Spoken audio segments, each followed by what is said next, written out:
Alô, comunidade das redes sociais. Mais uma vez aqui para tratarmos de mais um tema. E hoje eu gostaria de falar sobre as pausas humanitárias. Poucas coisas são mais simbólicas no mundo atual que as pausas humanitárias. Porque elas refletem exatamente o que é o ser humano dentro do movimento da máquina capitalista. O ser humano é uma pausa. O ser humano é uma pausa humanitária, uma vez que ele não é a prioridade. Toda ideologia, todo fundamento que tem o seu ismo, tem a sua centralidade no seu prefixo. Por exemplo, cristianismo.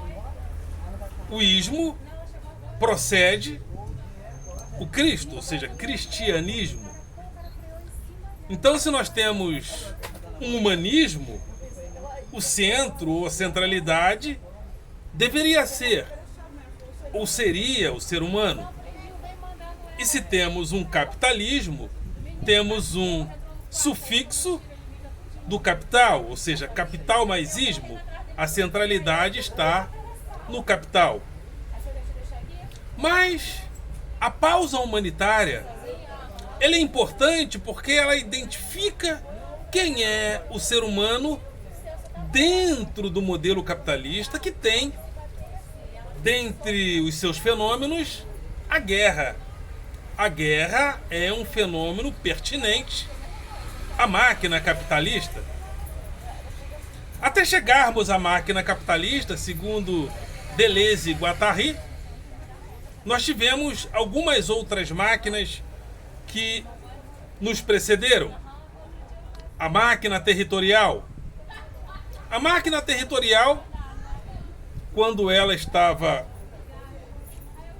em vigor, a referência estava no território.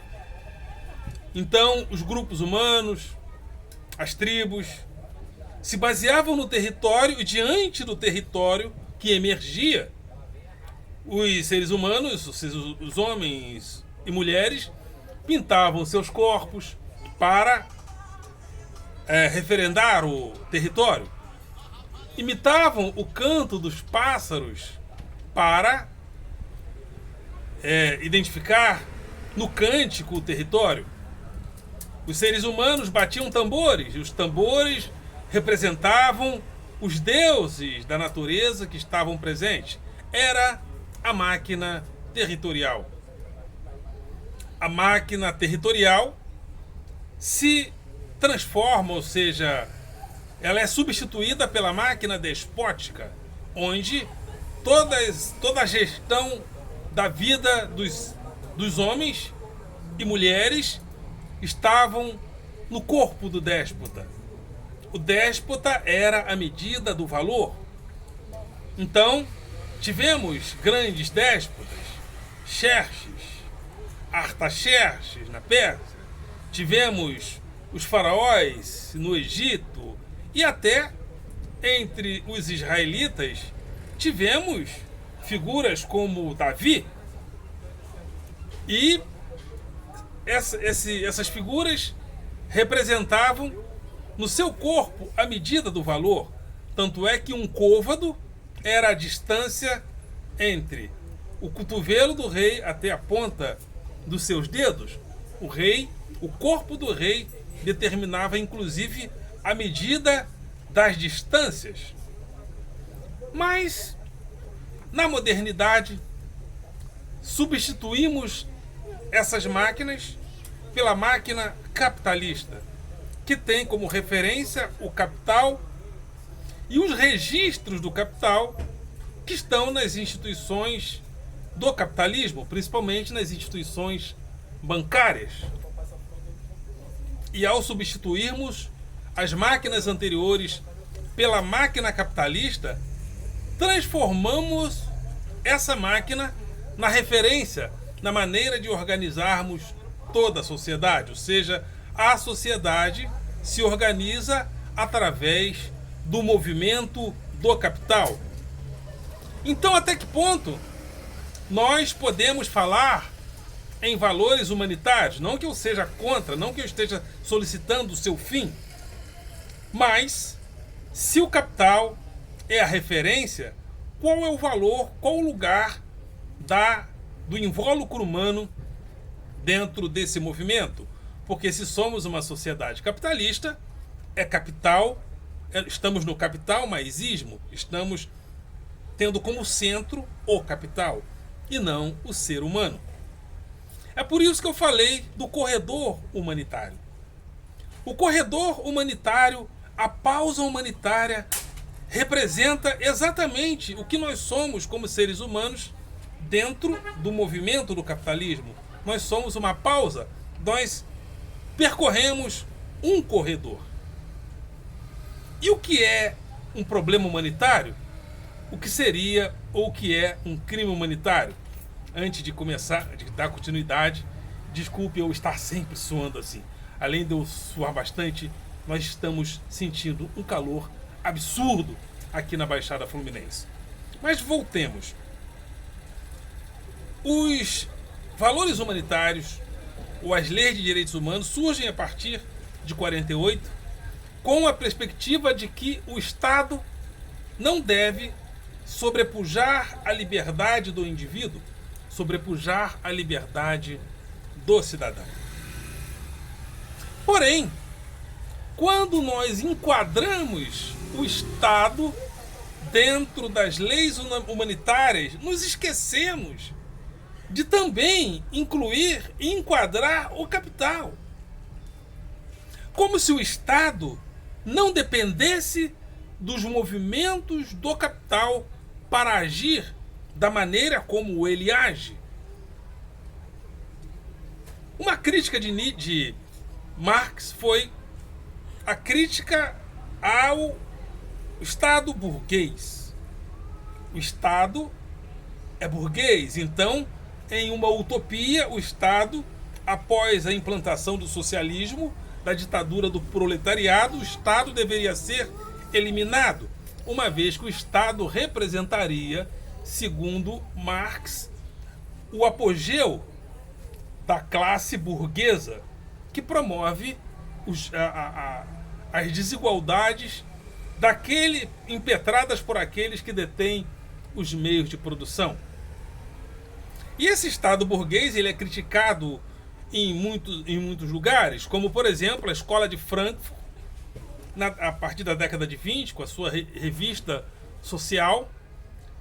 Ele diz que o próprio Estado se torna, em referência a essa burguesia, um Estado empresário. Até John Kenneth Galbraith,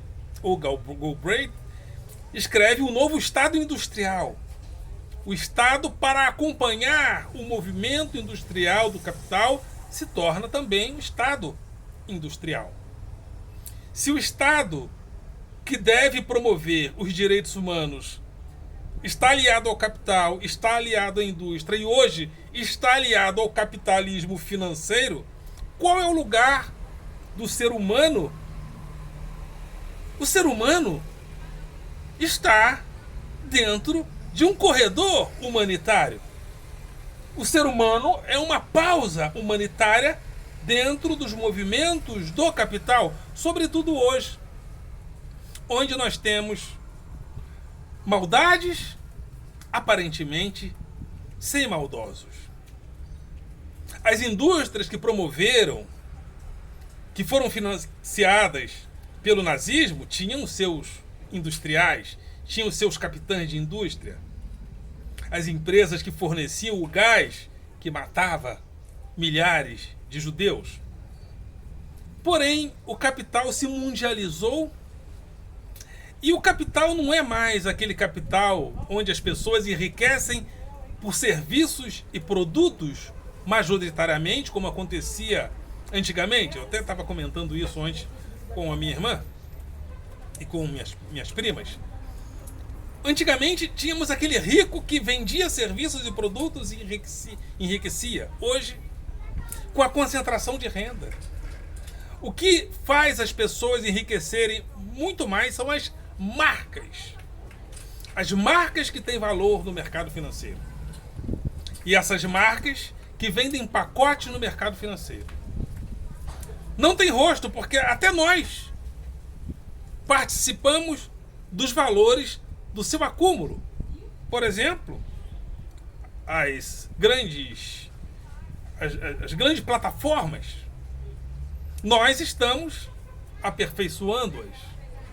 E a guerra só tem a velocidade que tem porque o capitalismo de plataforma torna a logística muito mais ágil.